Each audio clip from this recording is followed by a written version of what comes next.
going on, everyone? This is your astrology horoscope for July 1st and July 2nd, 2023. I'm astrologer Alex Skiles, and welcome to the Moonbase. Thank you all so much for being here. I really appreciate it. Like this video, subscribe to the channel. Thank you so much. Hope you all had a great week.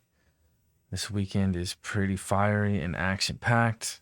A lot of Jupiter energy going on.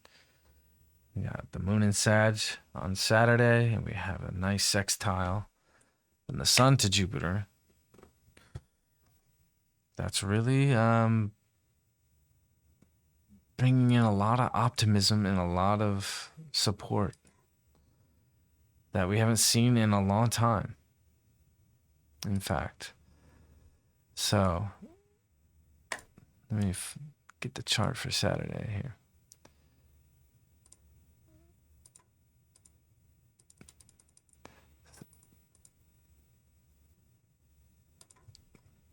So, with this Sun sextile Jupiter, with Mercury in Cancer as well, we are having major conversations this weekend about the future.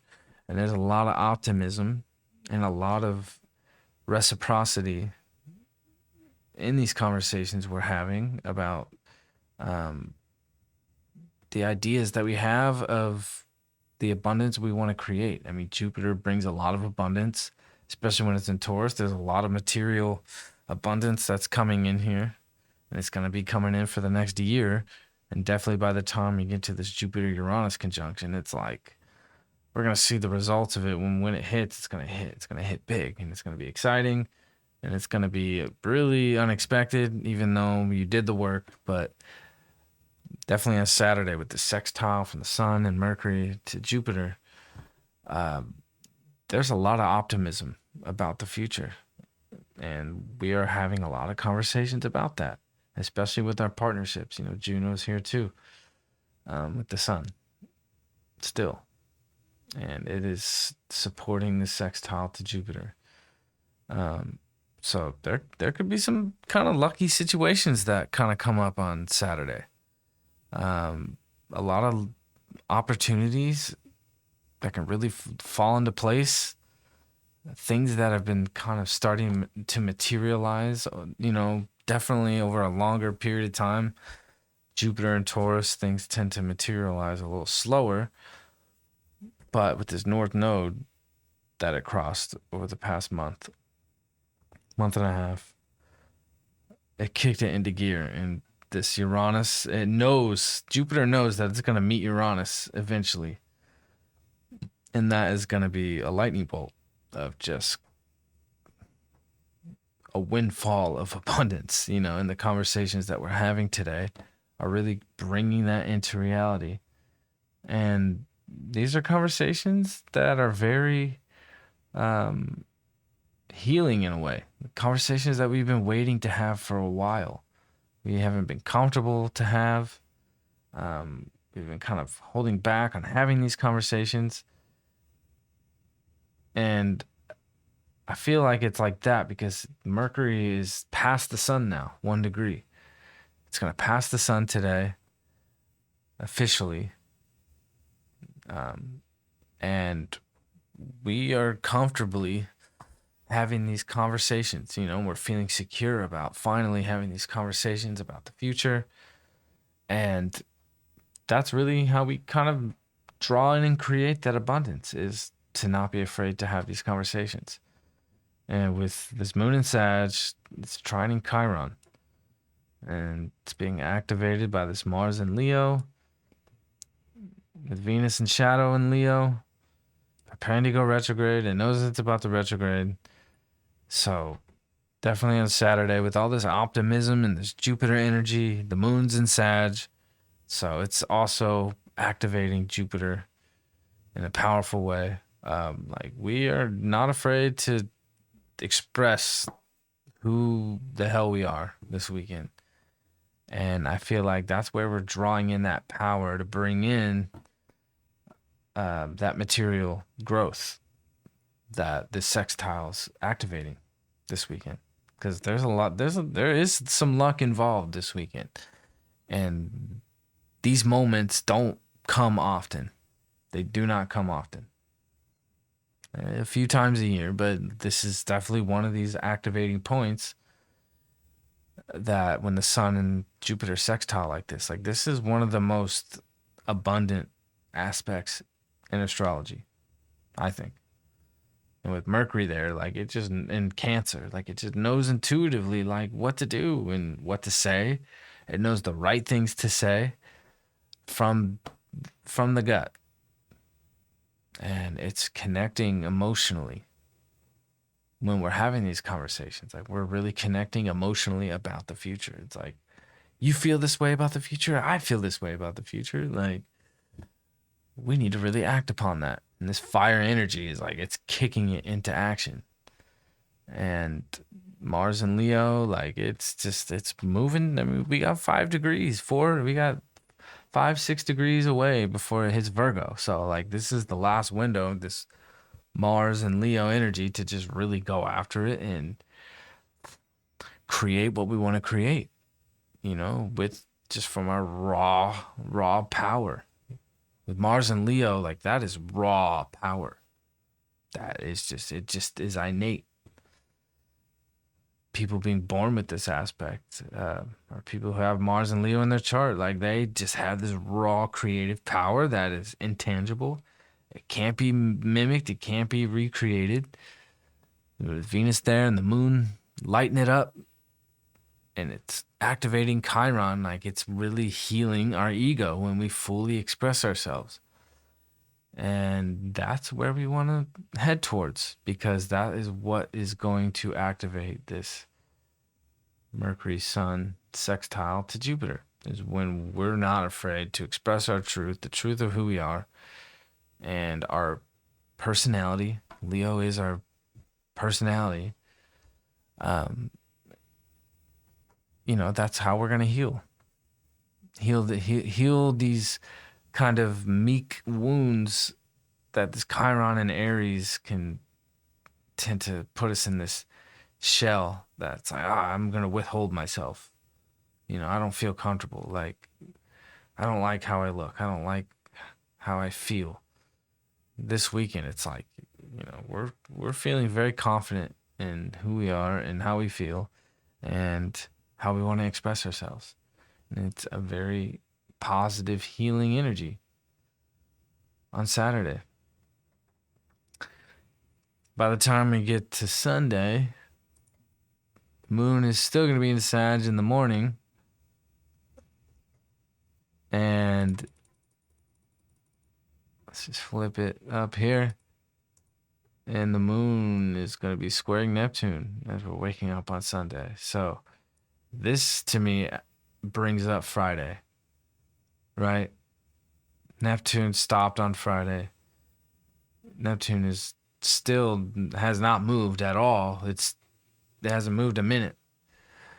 And on Friday when the moon squared Saturn as Neptune was stopping, a lot of very uncomfortable truths kind of came up. And on Sunday morning, that's we've had a couple days to kind of feel out this Neptune retrograde stationed energy.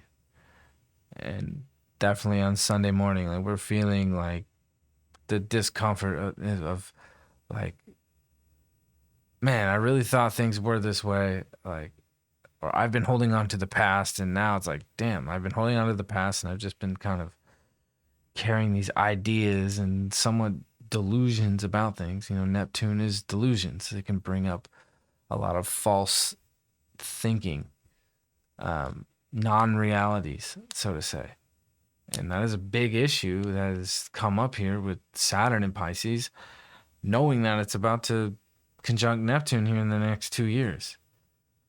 So with this moon in Sag squaring Neptune in the morning, that's completely stopped. It's really bringing these illusions and delusions into focus, and where we haven't been acknowledging the truth about these things and the things that we've just kind of been holding on to, or these insane loops that we've just been playing over and over and over, that are not allowing us to break free and just hit the target. So, and at the same time, the moon is still going to be trining Mars. So it's giving us the action to take to kind of break through and break free from these, delusional states that we can really get stuck in. This Neptune Pisces energy, it's like we can really get stuck, but when we finally can see reality for what it is and what the truth of these situations that can come up and what the truth of them are, like we're really being able to take action with this Mars and Leo and this moon still like gassing each other up, and do something about it. And this weekend we really are doing something about it.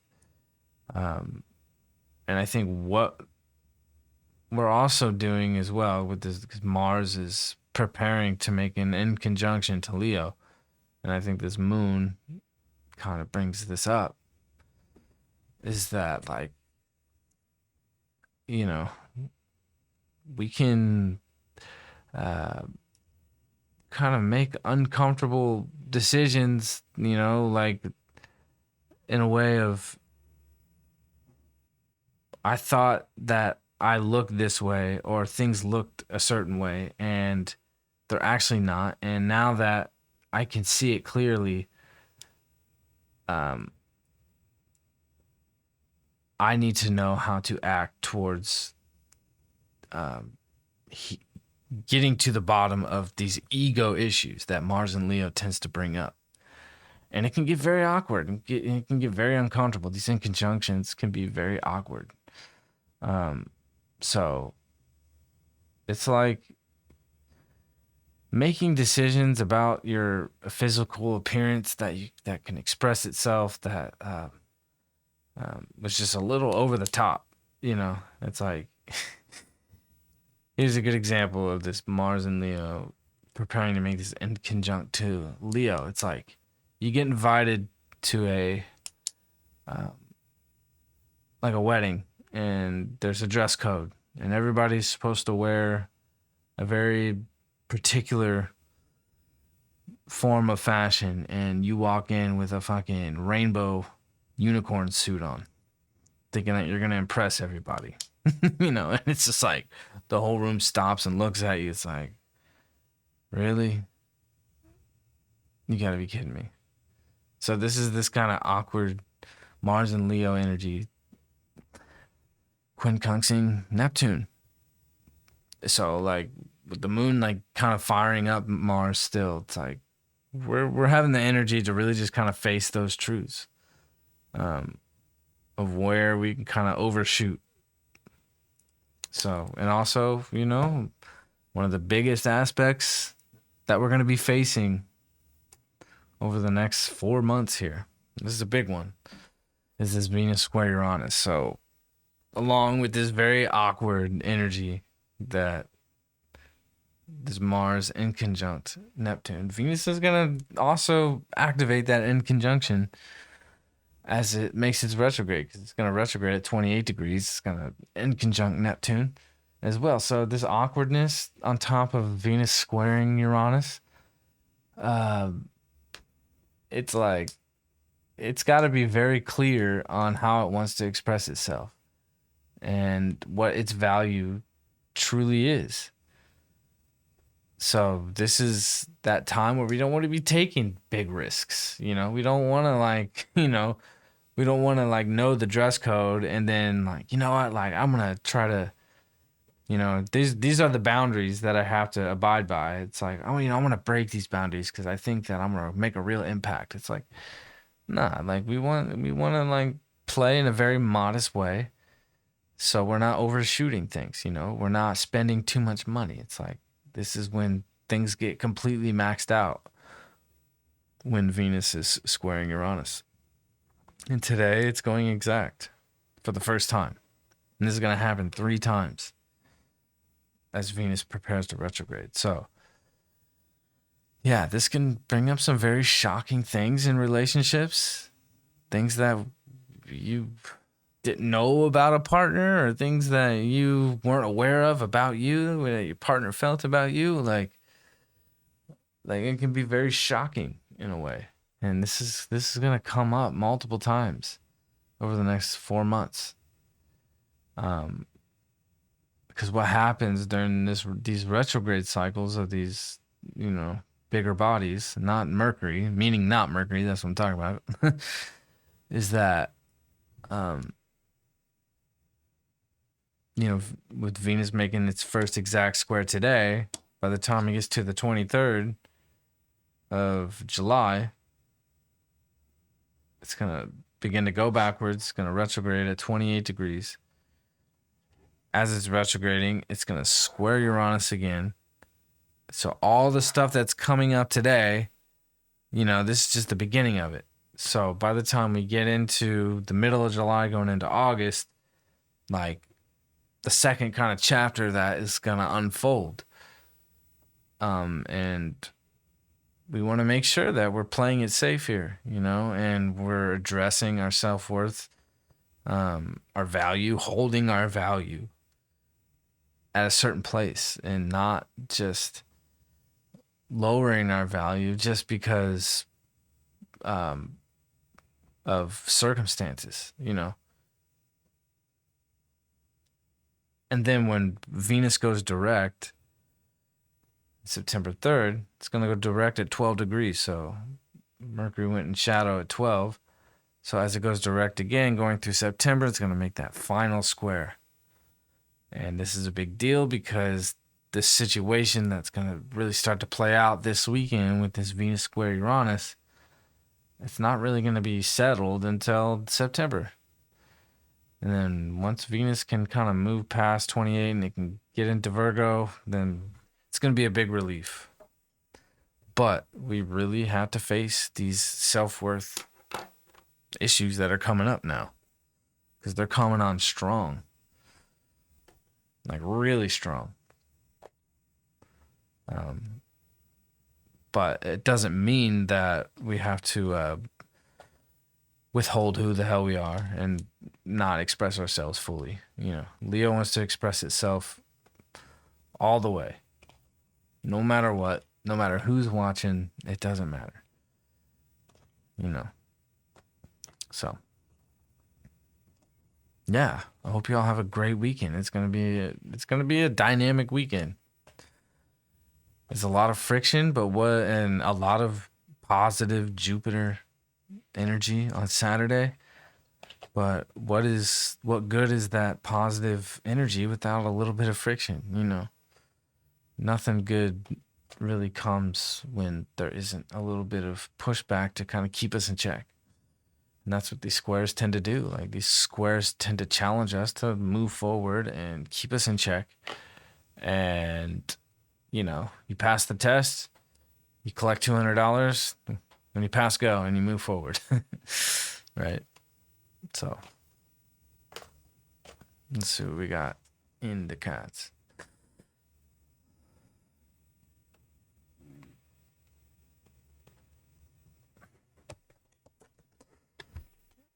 This is very ironic that we're pulling the strength card upright today, you know, with this Venus and Leo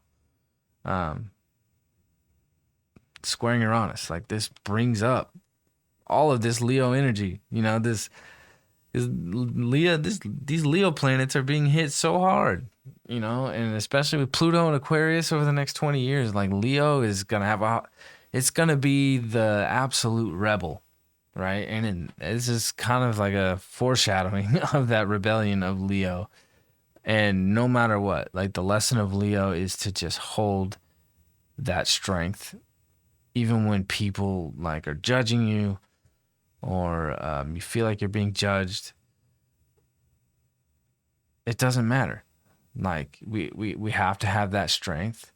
And in order to develop that strength, we kind of have to, like, suffer in some sort of way to really develop that strength, you know? It's like you go to the gym and you exercise, and it hurts. It's painful, you know, when you're just starting out or you're trying to learn a new skill. Like, it's painful to really maintain that attention, but over time you develop that strength and it becomes second nature. And that really is the lesson of Leo here. So this weekend, like, we're finding that inner strength to hold our value. And with this Venus retrograde coming up, like, this is one of the biggest deals of the year here, along with the nodes flipping. But like we really have to hold our value and not back down. That is the lesson of Leo. And when we do that, especially with this Uranus and Taurus and Jupiter, knowing that it's eventually going to meet up with Taurus, like, the more we hold that value and the more we maintain that kind of stubbornness. I mean, Leo and Taurus being fixed signs, like, they're very stubborn. So it's not going to back down. And we can't lose that strength. So hope you all have a great weekend, and I will catch y'all on Monday. Peace out.